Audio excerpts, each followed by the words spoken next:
But you can really see some of the impact on exports, again, by comparing the UK to other advanced economies. Financial services exports have been on a bit of a tear, at least in nominal terms, with the recovery from the pandemic. And so other countries' exports on average have been growing pretty rapidly, whereas the UK's have been much more stagnant. That stagnation set in around 2019, which is as it became entirely clear that the UK was going to leave the single market with the failure of the second referendum push and the ascension of Boris Johnson. Hello, I'm Brendan Donnelly, the former director of the Federal Trust, and today I shall be chairing a discussion between two Johns. John Springford has recently written a very interesting report for us, the Federal Trust, and for the Constitution Society on the subject of the economic costs of Brexit. John Stevens, of course, is chair of the Federal Trust and someone with much experience, probably more experience than he cares to remember, of the financial and economic history of the United Kingdom over the past 30 years. John, you are an associate fellow of the Centre for European Reform, but with this hat on, you've written a report for the two other organisations, Federal Trust and the Constitution Society. What you've done, and very interestingly done, is attempted to work out an economic cost for Brexit since 2016. You make the point in the beginning of the report that a number of estimates have been made over the past 10 years using different methodologies. You have a methodology which I think is very much associated with you, the doppelganger methodology. Can you briefly describe to us what are the characteristics of that methodology, how it differs from other methodologies, why you favour it, and why and what conclusions you've come to as a result of the application of that methodology? Yeah, absolutely. And thank you very much for having me. The key thing, I think, when thinking about trying to assess the impact of any kind of quote-unquote policy intervention, which Brexit certainly is, although it's also a constitutional change, hence the involvement of the Constitution Society, I guess, it is to think about different methods for trying to estimate impacts. And one of the really difficult things is that we can't travel to a universe where Remain won. So we're having to rely on inference, essentially. And there are two kind of main ways of doing that. One is the kind of forecast, long-term forecasts, which the OBR has cited, and the OBR has taken the average of the long-term forecasts about what the impact of Brexit will be. And of course, they are, from before the impacts have come through, they are what we call ex-ante models. And the idea behind them is that you get all sorts of different variables that make up economic performance. And then you shock one of them with some plausible assumptions that kind of try to mirror what Brexit might be like. So you have a hit to trade, and you estimate that based on some other methods which we could talk about.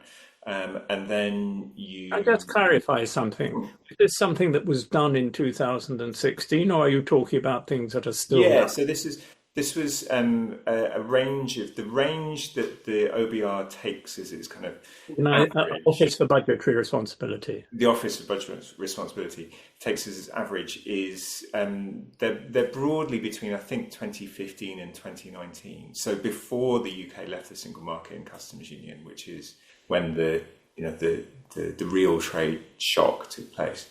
And the models, they try and estimate what that trade shock would look like, and then see how that ripples through the rest of the economy and affects overall economic performance.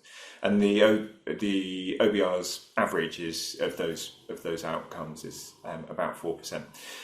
So my way of doing it is kind of a complement to that, or just a different way of looking at it. And by comparing the two, then we can have some sort of sense about whether whether the OBR average is about right.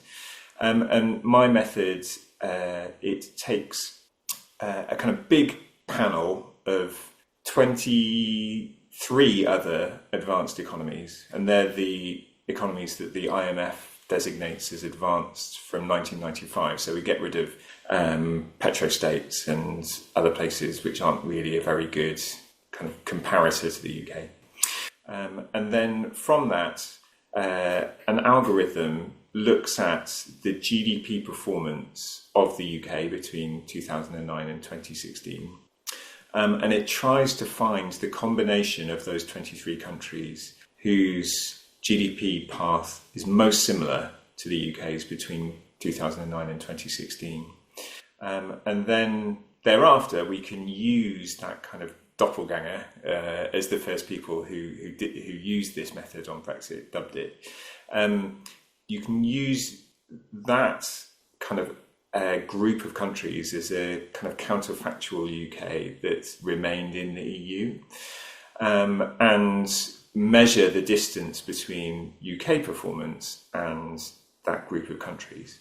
And by the middle of 2022, i.e. before the energy crisis, and we can discuss that, but that kind of throws the model off for all sorts of reasons. But by the end of 2022, then we saw around a 5% gap between UK GDP and that group of countries, the doppelganger GDP. So the interesting thing is that ends up being about the same as the OBR average.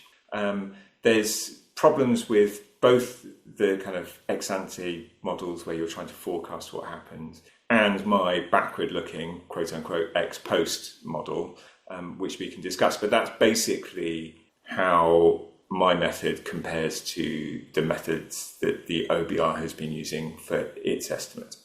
John, the other John.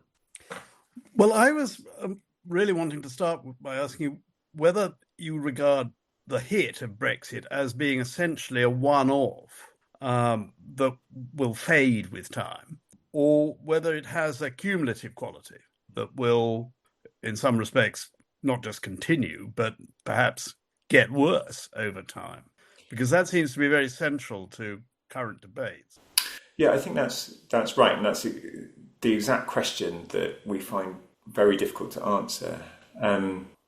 So, the usual way, or the way that most models have done this, in terms of the OBR's modelling of the future, the different models that underlie that, most of them see it mostly as a one-off. So you have a kind of path of GDP, and then a period of stagnation, and then GDP returns to its original growth path, or a growth path that is not affected by Brexit. But there are models, the London School of Economics and UK and a Changing Europe offered one of these, which tries to model where if Brexit changed the growth rate, like pushed it downwards, in which case you would have larger and accumulating costs over time.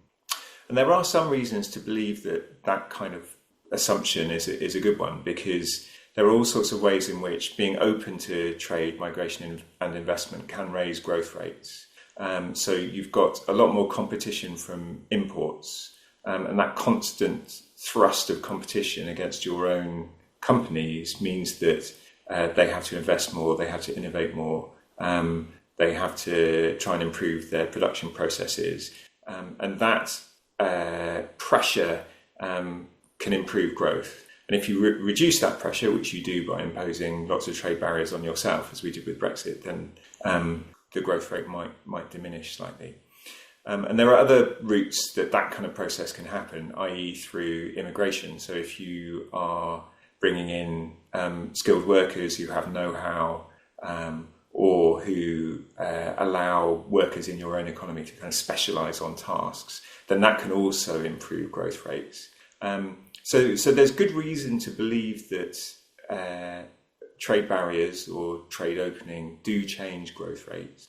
But we find it very difficult to model, and we don't really have a good way of knowing or assuming what the overall magnitudes of those effects might be. So a lot of people who are doing these kind of long run conditional forecasts about Brexit tend to say, okay, well, that might happen, but we're going to leave it outside the model because it's quite difficult to do. But if you do that, then you end up with much bigger impacts. I mean, the LSE and UK Interchanging Europe ended up with about 9%, I think, overall hit to Brexit over the long run, when they included some of these bigger productivity growth impacts. But where is your own view on this? I mean, do you think that these concerns about longer term impact are justified, or do you think they're overblown? Or my suspicion is that there's going to have to be some impact. The weight of evidence about the importance of openness to foreign direct investments, bringing in new capital to immigration, bringing in new skills to competitive pressure is fairly robust. So I would expect there to be some impact. I have to be honest, I have absolutely no idea how big that impact would be, and I don't think reading a lot of the work where people have tried to model that kind of impact, that they would be very confident either. And they say pretty clearly that the assumptions here are based on literature and what we know, but we can't have a sort of really strong confidence in the point estimate that the model spits out. what about sectoral effects in this? I mean, one area that interests me particularly is the City of London. I mean, there is a suggestion that although the hit has not been as fast as a lot of people anticipated, nevertheless, the shift in activity, the shift in highly skilled employment from London to other centres, not just in the EU, also in the Middle East and in North America. But this is something which is beginning to gather pace, and that is clearly a Brexit effect, but would seem to be anecdotally only in the early stages of something which could be actually quite serious. And another sector which has become very much in the news is the British defence sector. And there again, the detachment, the relatively unattractive arrangements that we had for access to what is now underway as a very substantial European EU rearmament program and its funding. That is also a Brexit effect. People on the continent have been saying that one reason for our partial exclusion has been doubts about our future position, particularly what might happen politically in the next general election. And that has made continental armaments firms reluctant to get into long-term contracts with British counterparts. Again, that would seem to be a very significant Brexit effect over time for what is another strategic industry for the UK. Is there any way in which one can pick this up, or is this something which it's too early to be able to judge, or can only be done by very specific sectoral analysis? I think on finance we can see some impact. I mean, it's been quite interesting, the debate, because if you remember, before the UK left the single market, there were some reports that were saying, we're going to lose tens of thousands of jobs, and it doesn't appear to have been quite as bad as that, at least in terms of employment. But you can really see some of the impact on exports, again, by comparing the UK to other advanced economies. Financial services exports have been on a bit of a tear, at least in nominal terms, with the recovery from the pandemic. And so other countries' exports on average have been growing pretty rapidly, whereas the UK's have been much more stagnant. And that stagnation set in around 2019, which is as it became entirely clear that the UK was going to leave the single market with the failure of the second referendum push and the ascension of Boris Johnson. So you can certainly see that kind of relative decline in financial services exports start in 2019. And I've tracked it, I think, through to mid 2024. and the relative decline has been continuing. So you're right that it may well be that continues. The one question I have about that, I suppose, is just that the EU hasn't really decided, or policy hasn't been set up to try and recreate a kind of London financial centre within the EU itself. Activity has tended to divide between various other financial centres. One thing that we know about finance is that there are huge clustering effects, and so if you can have lots of banks and skilled workers in finance all clustered together in space, then you end up with some pretty big benefits. So there are some just advantages that London has, and not all of its activity, in fact, a minority of its activity was geared towards the EU. It's always been a global financial sector, as you know, John. So there are other things pushing the other way, but we can certainly see that there has been relative decline, and that at least up to the last date that I checked, it's been continuing. On defence. I am much less of an expert on defence, the defence industry, than I should be, really. I guess I would make a couple of points. One is that there has been agreement, as you know, in the new common understanding between the UK and the EU, the framework for further negotiations, that the UK will be able to participate in SURE, as it's called, the EU's programme whereby it borrows collectively to fund defence. So, on the margin, and of course the UK is going to have to make a financial contribution to that collective effort, but on the margin at least, some of the worst aspects of moving outside the EU's defence union have been sawn off. The other point to make is just about fiscal capacity, and Rachel Reeves, the Chancellor, is borrowing over £100 billion to fund investment. And quite a large amount of that is going to defence, maybe about 60 billion from memory. But if we look at that compared to the huge package which is forthcoming in Germany, the very rapid rise in rearmament in Scandinavia, the Baltics, Poland, then the UK's kind of position as historically having been one of the two big powers in Europe looks like it's going to be eclipsed.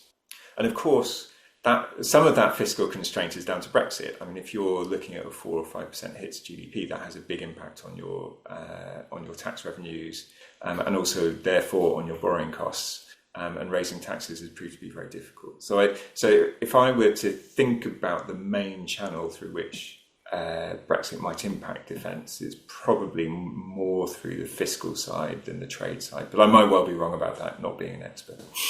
Can I ask a question which you invited, I think, in what you said at the beginning, which is COVID and the energy?